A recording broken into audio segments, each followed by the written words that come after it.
আসসালামু আলাইকুম দর্শক। খুব গুরুত্বপূর্ণ একটি বিষয় আজকে অলরেডি ইতিমধ্যে আমরা দেখলাম যে ঢাকা শহর জুড়ে আবারও একটি শঙ্কার ছায়া আ গ্রাস করেছে।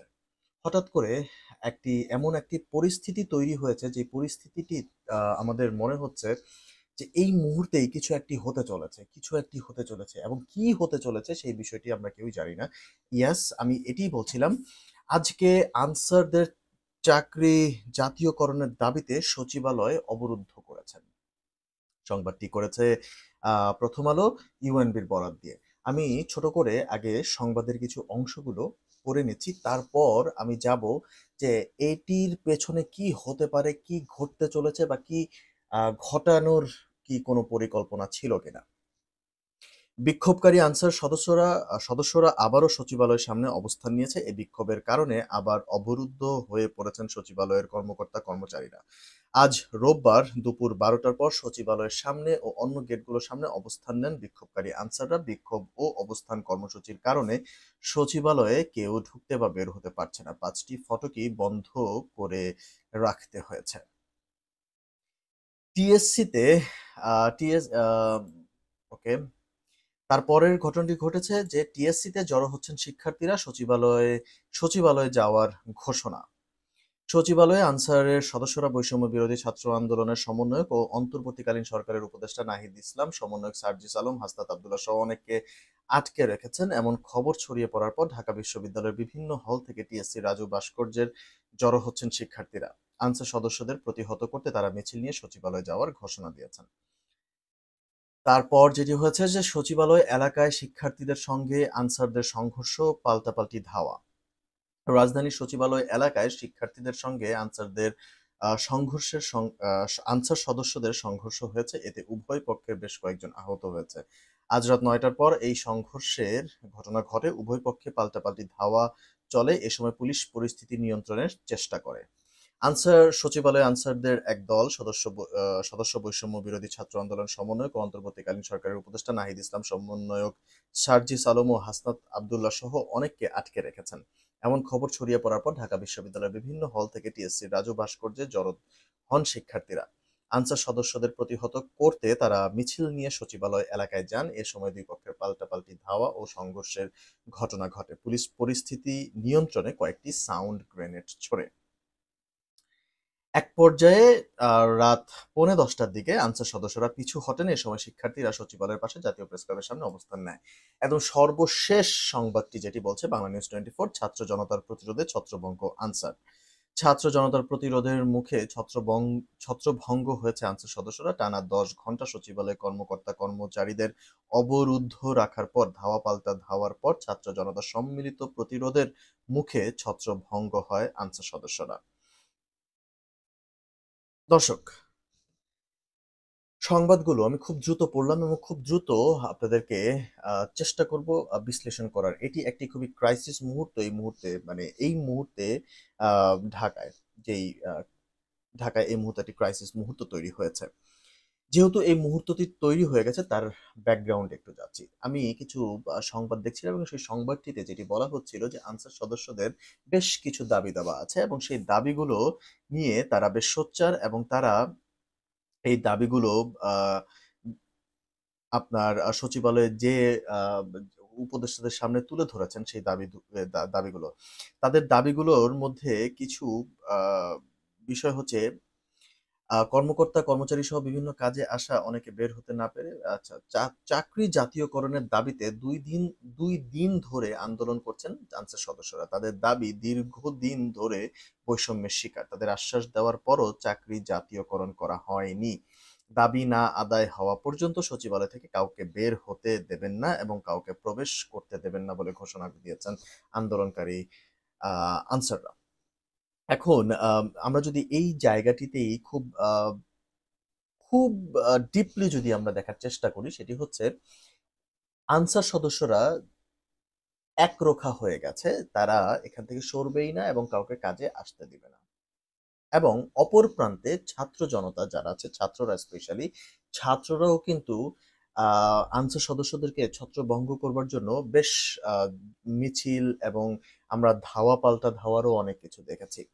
এই সিচুয়েশনটা কেন অ্যারাইজ করলো বা কি হতে চলেছিল বা কে কি করার প্ল্যান ছিল? যদি আমরা একটু পেছনে যাই, আমরা এর আগেও দেখেছি সম্ভবত ২০০৪ কিংবা ৫ এর দিককার ঘটনা। সচিবালয় থেকে তৎকালীন সরকারে যারা ছিল বিএনপি, তাদেরকে কিন্তু সচিবালয়ে যারা সচিবরা ছিলেন, আমলারা ছিলেন, তারা কিন্তু কাজ বাদ দিয়ে তারা কিন্তু মাঠে চলে আসে এবং তারা বিএনপির বিরুদ্ধে তারা আ মাঠে বসে পড়েছিল যে তারা কোনো কাজ করবে না। এইভাবে তারা কিন্তু অচল করে দিয়েছিল এবং তার দাবির মুখে কিন্তু পরবর্তীতে বিএনপিকে ক্ষমতা ছাড়তে হয়েছে। যদি আমরা প্রিভিয়াসলি এটা দেখি এবং আওয়ামী লীগের কিন্তু এই শক্তিটা খুব বেশি আছে। যদি আমরা পলিটিক্যাল নজর থেকে দেখি আরকি। সো সেইম ওয়েতে এখন যেই কথাটি আ উঠেছে এবং যেই কথাটি ইতিমধ্যে মানুষের মনে চলছে সেটি হচ্ছে এখানেও আওয়ামী লীগ কোনো না কোনো পরিকল্পনা চালাচ্ছে এবং তাদের একটি চেষ্টা আছে যে সামহাও সচিবালয় ঘেরাও করে উপদেষ্টাদের আটকে রেখে কোনোভাবে সরকারকে অস্থির করা যায় কিনা, সরকারকে সামহাও যদি ডিস্টার্ব করা যায় তবে কিন্তু আও আ আ আ আ আওয়ামী লীগের আর একটি সুযোগ রয়েছে বেশ কিছু তাদের আ ক্ষমতায় আসা বা তাদের দলটিকে আবার পুনরুজ্জীবিত করার একটি কিন্তু আম সুযোগ রয়েছে। তো এইরকম কিছু একটি রাজনৈতিক পরিকল্পনা তো ডেফিনিটলি থাকতেই পারে। এরকমটাই মনে করছে সা জনতা। একদম আম জনতা এরকম কিছুই মনে করছে। এবং আম জনতার মুখে এবং বেশ সাংবাদিক এবং আরো যারা আছেন তাদের সাথে কথা বলে যেটি জানতে পেরেছি সেটি হচ্ছে এর আগেও কিন্তু একটি জুডিশিয়াল ক্যু করবার পরিকল্পনা ছিল। তারপর প্রেস ক্লাবের মাধ্যমে বা গণমাধ্যমের থ্রুতে একটি ক্যু করার চেষ্টা ছিল এবং এটি হয়তোবা 3rd অ্যাটেম্প্ট এবং আ জনতা বলছে যে ছাত্র জনতা বলছে যে এইরকমভাবে আমরা অবশ্যই হতে দিব না। আমরা এটিকে আ অবশ্যই আমরা এর বিরুদ্ধে আমরা এই কু করার যে চেষ্টাটি সেটিকে আমরা রুখে দিব এবং আমরা কোনোভাবেই এমন কিছু হতে দিব না এবং তাদের ভাষ্য যে তারা আওয়ামী লীগকে এই দেশের ক্ষমতায় আর আসতে দিবে না। এটি ছাত্র জনতার কথা।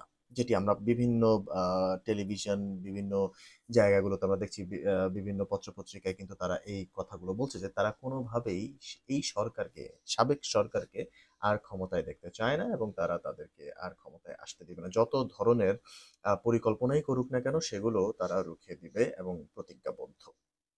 অতএব এখানে বুঝতেই পারছেন এখানে একটা বিশাল একটি পরিকল্পনা করা হয়েছে এবং পরিকল্পনা ওয়াইজ এই অন্তর্বর্তী সরকারকে সামহাও মানে অস্থির করবার বা সরকারের মধ্যে একটু ফাটল ধরানো বা সামহাও কোনো একটি কু করবার চেষ্টা হয়তোবা কোনো একটি পক্ষের ছিল এবং সেইভাবেই কিন্তু ঢাকা শহরটাকে আবারও অস্থিতিশীল করার একটি পরিকল্পনা ছিল এবং সকলের এই মুহূর্তে একটি দাবি উঠেছে সেই দাবিটি হচ্ছে আনসার বাহিনীকে যেভাবেই হোক আম এই বাহিনীটিকে আপাতত ক্লোজ করে ফেলা, এই বাহিনীটিকে বন্ধ করে দেওয়া। এরকম একটি দাবি জনগণের মধ্যে উঠেছে। এবং জনগণ এটিও বলেছে যে কোনো ধরনের বর্তমান যারা সরকার আছে, কোনো ধরনের সরকার বিরোধী বা রাষ্ট্রবিরোধী কোনো অ্যাটেম্প্ট যদি নেওয়া হয় সেটিকে ছাত্র জনতা কোনোভাবেই মেনে নিবে না এবং এটিকে তারা সাপোর্ট করবে না। এবং আজকে এই মুহূর্তে আমি যেটি অবজার্ভ করছিলাম সেটি হচ্ছে ছাত্র জনতা সকলে একত্রে বের হয়ে এসছে এবং তারা আনসার বাহিনীকে রুখে দিয়েছে এবং যেটি আমরা দেখছিলাম বাংলা নিউজ 24 এর প্রতিবেদনটি কিন্তু এটি বলছে যে ছাত্র জনতার প্রতিরোধে পালালো আনসার। আবারও কিন্তু তারা হেডলাইনটি পরিবর্তন করেছে এবং আপনারা কিন্তু এই স্ক্রিনশটটি আমার স্ক্রিনে দেখতেই পাচ্ছেন। তবে এই মুহূর্তে আমি যতটুকু মনে করছি যে চিন্তার কোনো কারণ নেই। কারণ মানে আবার এক পক্ষের বলা হচ্ছে যে ১৬ বছর একটি দল ক্ষমতা চালিয়েছে। তাদের তো কিছু আ পছন্দ অপছন্দের ব্যাপার আছে এবং তাদের কিছু পছন্দের লোক এই মুহূর্তে রয়ে গেছে যারা হয়তোবা এই ধরনের কিছু করবার চেষ্টা করছে। সত্য মিথ্যা কি সেটি জানি না। তবে এতটুকুই চাওয়া সেটি হচ্ছে বাংলাদেশ ভালো থাকুক। রাষ্ট্র হিসেবে বাংলাদেশ একটি সুখী সমৃদ্ধশালী একটি দেশ হিসেবে গড়ে উঠুক এবং সেই বার্তাটি কিন্তু আজকে ঠিক ৭:৩০ টার দিকে কিন্তু অন্তর্বর্তী সরকার প্রধান doctor Mohammad doctor a professor Mohammad Yunus কিন্তু এই বার্তাটি দিয়েছেন যে, জনগণ চাইলে আমরা ক্ষমতা ছেড়ে দিব, জনগণ চাইলে আমরা আ আমরা ক্ষমতায় থাকব। এবং আমরা অবশ্যই একটি সুষ্ঠু এবং ফ্রি ফেয়ার নির্বাচনের দিকেই আমরা এগোচ্ছি এবং সকল প্রতিষ্ঠান যেগুলোকে ধ্বংস করা হয়েছে সেগুলোকে আমরা রিফর্ম করে আমরা অতি দ্রুত একটি সুষ্ঠু নির্বাচন আয়োজন করব। সেই নির্বাচনের মাধ্যমে যেই দল ক্ষমতায় আসবে তাদের হাতে ক্ষমতা হস্তান্তর করে আমরা বিদায় নেব। আশা করছি পুরো বিষয়টি কিছুটা ক্লিয়ার হয়ে গেছে।